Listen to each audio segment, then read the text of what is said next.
Narmada canal બંધ થતાં રાપર તાલુકામાં પાણીની રામાયણ શરૂ. રાપર શહેરને દર 3-4 દિવસે પાણી મળશે.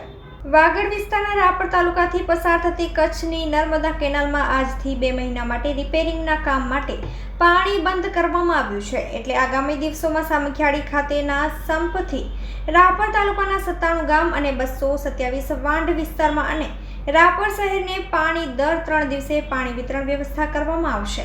રાપર શહેરને હાલ 8 MLD પાણીની જરૂરિયાત છે. તેની સામે પાણી પુરવઠા બોર્ડ દ્વારા દર બીજા દિવસે 5 MLD પાણી આપવાની હૈયાધારણા આપી છે.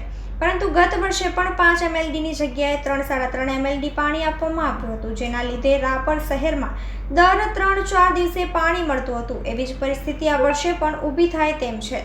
જો 5 MLD પાણી આપવામાં આવે તો પણ દર 3-4 દિવસે પાણી વિતરણ રાપર શહેરમાં થાય. 7 વોર્ડ ધરાવતા રાપર શહેરની 24,000ની વસ્તીને ફરીથી પાણીની સમસ્યાનો સામનો કરવો પડે તેમ છે. તો રાપર તાલુકાના ગ્રામ્ય વિસ્તારોમાં તો અઠવાડિયે પાણી મળે તો લોકો માટે સારું કહેવાય. રાપર શહેરમાં પાણીની સમસ્યા આ વખતે સખત ગરમી વચ્ચે વિકટ બની જાય તેવી સંભાવના છે.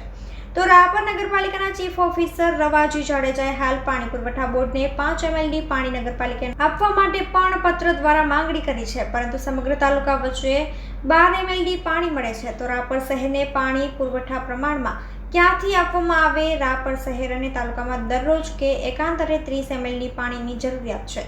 તેની સામે 12 MLD પાણી આપવામાં આવી રહ્યું છે. તો સમગ્ર કચ્છ જિલ્લામાં સામખિયાળીથી પાણી આપવામાં આવે છે.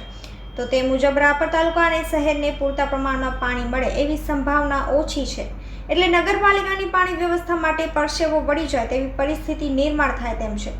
રાપર શહેરમાં પાણીની સમસ્યા નિવારવા અંગે નગરપાલિકાનું સન્માન કરવામાં આવ્યું હતું અને 3 દિવસમાં પાણીની રામાયણ શરૂ થઈ ગઈ હતી કે હવે રાપરમાં પાણી વ્યવસ્થા કોણ કરશે. એટલે આગામી દિવસોમાં રાપર તાલુકામાં પાણીની મોકાણ ઊભી થાય તેમ છે.